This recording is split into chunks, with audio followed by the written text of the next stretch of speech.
एक भिखारी रोज एक दरवाजे पर जाता और भीख के लिए आवाज लगाता, और जब घर का मालिक बाहर आता तो उसे गंदी गंदी गालियां और ताने देता। मर जाओ, काम क्यों नहीं करते, जीवन भर भीख ही मांगते रहोगे क्या। और तो और कभी कभी गुस्से में उसे धकेल भी देता, पर भिखारी सिर्फ इतना ही कहता, ईश्वर तुम्हारे पापों को क्षमा करे। एक दिन सेठ बड़े गुस्से में था, शायद व्यापार में घाटा हुआ था। वो भिखारी उसी वक्त भीख मांगने आ गया। सेठ ने ना आव देखा ना ताव, सीधा ही उसे पत्थर दे मारा। भिखारी के सिर से खून बहने लगा। फिर भी उसने सेठ से कहा, ईश्वर तुम्हारे पापों को क्षमा करे, और वहां से जाने लगा। जब सेठ का गुस्सा थोड़ा कम हुआ तो वो सोचने लगा कि मैंने उसे पत्थर भी मारा, पर उसने बस दुआ दी। इसके पीछे क्या रहस्य है, ये जानना पड़ेगा। और वो भिखारी के पीछे चलने लगा। भिखारी जहां भी जाता सेठ उसके पीछे पीछे जाता। कहीं कोई उस भिखारी को कुछ भीख दे देता तो कोई उसे मारता, जलील करता, गालियां देता, पर भिखारी इतना ही कहता, ईश्वर तुम्हारे पापों को क्षमा करे। अब अंधेरा हो चला था। भिखारी अपने घर लौट रहा था। सेठ भी उसके पीछे था। भिखारी जैसे ही अपने घर लौटा, एक टूटी फूटी खाट पर एक बुढ़िया सोई थी, जो भिखारी की पत्नी थी। जैसे ही उसने अपने पति को देखा तो उठ खड़ी हुई और भीख का कटोरा देखने लगी। उस भीख के कटोरे में मात्र एक आधी बासी रोटी थी। उसे देखते ही बुढ़िया बोली, बस इतना ही, और कुछ नहीं। और ये आपका सिर कैसे फूट गया? भिखारी बोला, हाँ बस इतना ही है। किसी ने कुछ नहीं दिया, सबने गालियां दी, कुछ ने तो पत्थर भी मारे, इसलिए सिर भी फूट गया। भिखारी ने फिर कहा, ये सब अपने ही पापों का परिणाम है। याद है ना तुम्हें, कुछ वर्षों पहले हम कितने रईस हुआ करते थे, और क्या नहीं था हमारे पास, पर हमने कभी दान नहीं किया।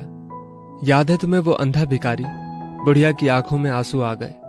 कैसे हम उस अंधे भिखारी का मजाक उड़ाते थे, कैसे हम उसकी थाली में रोटियों की जगह खाली कागज रख देते थे, कैसे हम उसे जलील करते थे, कैसे हम उसे कभी कभी मार व धकेल देते थे। अब बुढ़िया ने कहा, हाँ सब याद है मुझे, कैसे मैंने भी उसे राह नहीं दिखाई और घर के बने नाले में गिरा दिया था।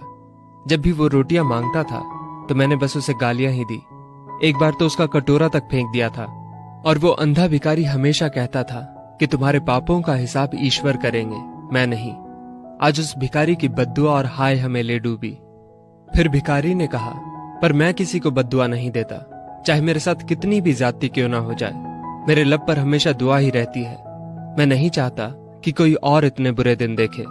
मेरे साथ अन्याय करने वालों को भी मैं दुआ देता हूँ, क्योंकि उनको मालूम ही नहीं वो क्या पाप कर रहे हैं, जो सीधा ईश्वर देख रहा है। जैसी हमने भुगती है कोई और ना भुगते, इसलिए मेरे दिल से बस अपना हाल देख के अब दुआ ही निकलती है। सेठ चुपके चुपके सब सुन रहा था। उसे अब सारी बात समझ आ गई थी। बूढ़े बुढ़िया ने आधी रोटी को मिल बांट कर खाया और सब प्रभु की महिमा है बोलकर सो गए। अगले दिन वही भिखारी भीख मांगने सेठ के यहाँ गया। सेठ ने पहले से ही उसके लिए रोटियां निकाल रखी थी, जो उसने भिखारी को दी, और हल्की सी मुस्कान भरे स्वर में कहा, माफ करना बाबा, मुझसे गलती हो गई। भिखारी ने कहा, ईश्वर तुम्हारा भला करे, और वो वहां से चला गया। सेठ को एक बात समझ आ गई थी, इंसान तो बस दुआ या बद्दुआ देते हैं, पर उनको पूरी तो वो परमपिता ईश्वर कर्मों के हिसाब से ही करता है। कभी जलील मत करना किसी फकीर को अपनी चौखट पर। खुदा कब कटोरा बदल दे बता नहीं सकते। अतः अपनी इस जिंदगी में हो सके तो बस अच्छा ही करें। वो ईश्वर दिखता तो नहीं है, परंतु सबका हिसाब पक्का रहता है उसके पास। दोस्तों, इस वीडियो को लेकर आपकी क्या राय है, नीचे कमेंट करके जरूर बताइएगा। और अगर आपको ये वीडियो अच्छी लगी हो तो इस वीडियो को लाइक करिएगा, शेयर करिएगा ज्यादा से ज्यादा लोगों तक। और ऐसी ही और भी इंस्पिरेशनल वीडियोस के लिए सब्सक्राइब करें हमारे YouTube चैनल को और Facebook पर फॉलो करें हमारे पेज को। धन्यवाद।